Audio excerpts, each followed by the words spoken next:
Hi, what's up? My name is William. You're welcome to my YouTube channel. In today's video, let's talk about whether you should pay attention to your pronunciations as an ESL teacher.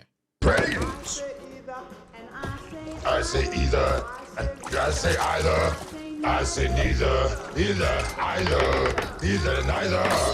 Let's call the whole thing off. Ouch. Potatoes, I like tomatoes, and I like tomatoes. Potatoes, tomatoes. Let's call the whole thing off. So, the obvious straight answer for this question might be a yes.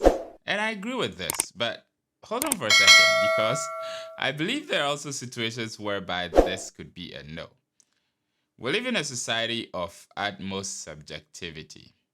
And while I'll explain everything in a bit, saying it's not always yes isn't to say that I agree with wrong pronunciations, if there's actually such a thing. In this video, what I'm going to be talking about is some interesting definitions, some regional differences that apply to ESL work, and how it affects getting a job, and also how it affects teaching in itself.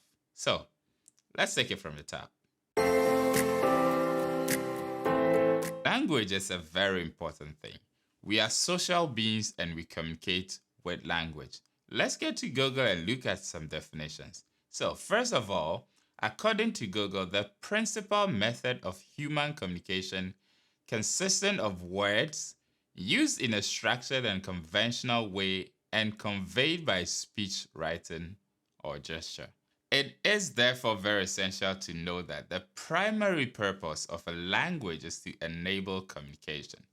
No matter how it's done, if there's a sender, a receiver, and understanding, it's technically complete.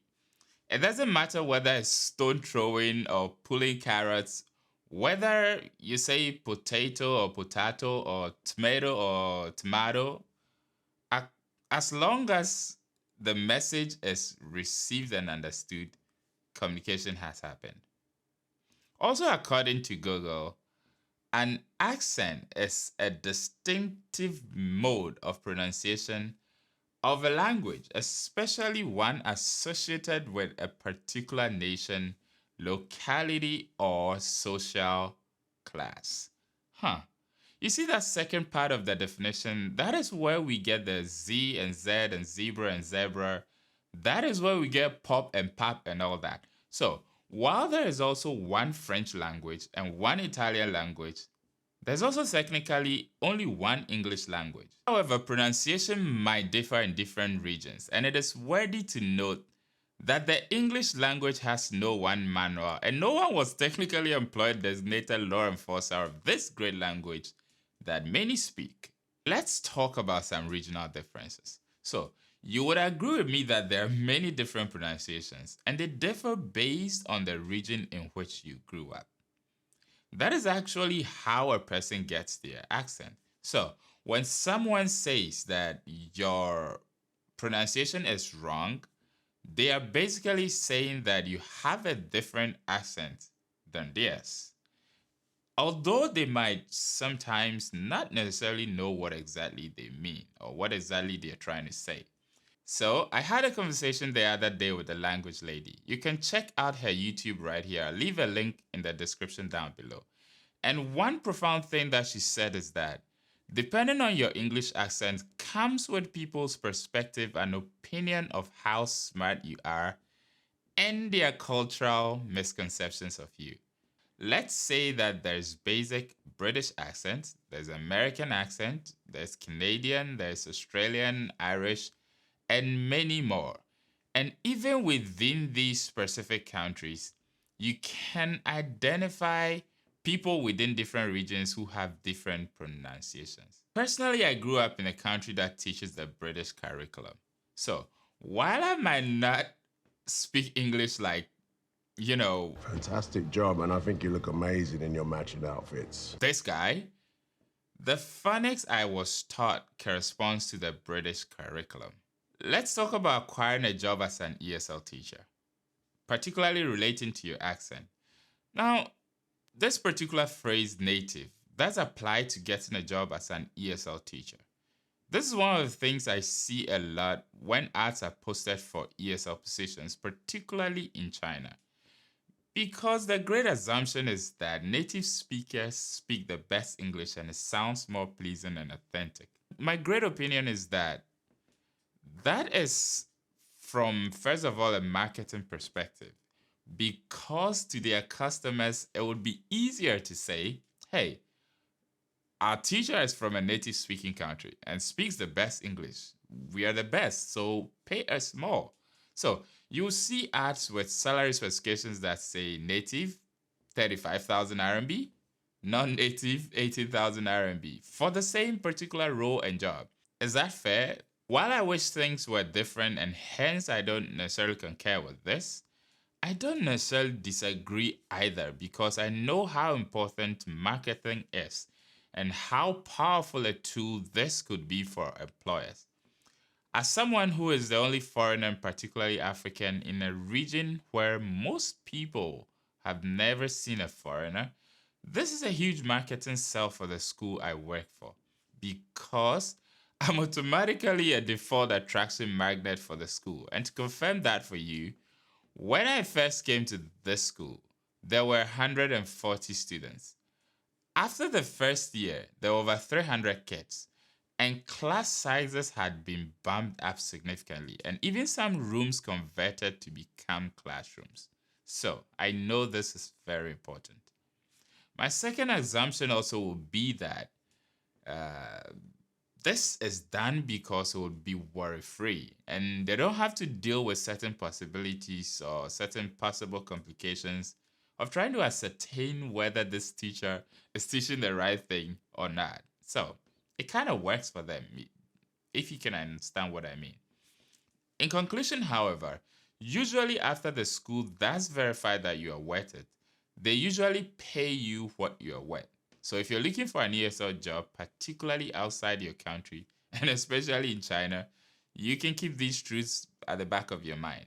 Now, how does it apply to being a teacher, and what should you consider in this particular category? I want to talk about 4 things: your curriculum, consistency, your audience, and then effectiveness. First, I'll talk about the curriculum. I'll say the least on this topic anyways. Before progress can be measured, expectations must be defined. Every school has its particular curriculum.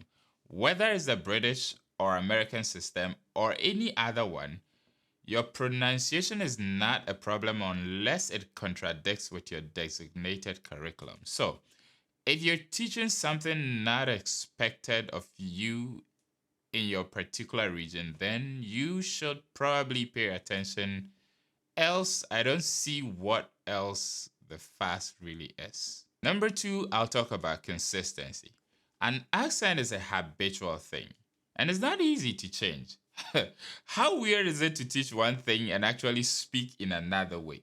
While there are people from so-called native-speaking countries, this also means that there are people who by default don't have to pay attention to their way of speaking while teaching, at least presumably, because they have the right pronunciations that have been baked into them right from childhood. But see, here's the thing: teaching and speaking aren't exactly the same thing, which I will explain in another point very soon. So, even being a native speaker means you have to sometimes teach in a manner that is parallel to your normal way of speaking. Because don't make the mistake. Don't make a mistake of thinking that teaching English in an English school is the same as teaching English as a second language. It is not at all the same thing. Let's talk about number 3, which is your audience. If most of your students are kids, they have a clean slate, and hence, what you teach them from the beginning will build a foundation for them. So basically, they take what you teach as such. However, if they are older, they probably have already formed the basic pattern of pronouncing words. And sometimes they take what you teach, other times they really don't. In my experience of handling a lot of teachers who have gone to schools and learned from different universities, the one significant pattern is that for each one of them, their first instinct is always to drop what I teach them and resort to their former school training or habit.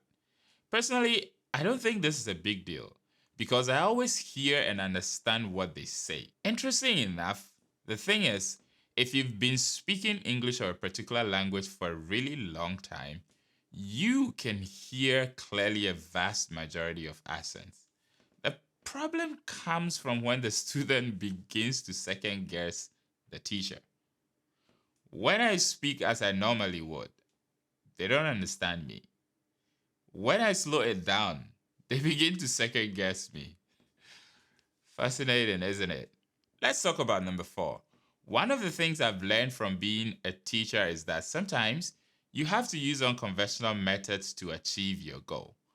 Mostly because real world use cases sometimes differ from the learning environment and its situations. In my experience, sometimes being effective requires circumventing standardized methods of doing things because not all audiences are the same. Because when you think about it, standards are actually made to give you a baseline which is able to appeal to a greater audience. But sometimes it doesn't. So, for example, if you're an ESL teacher, it's not a good idea to speak the local dialect of the student during the class, particularly preschool learners. But I do this sometimes. Why? Because I don't have an assistant who is always there. So, circumvent it.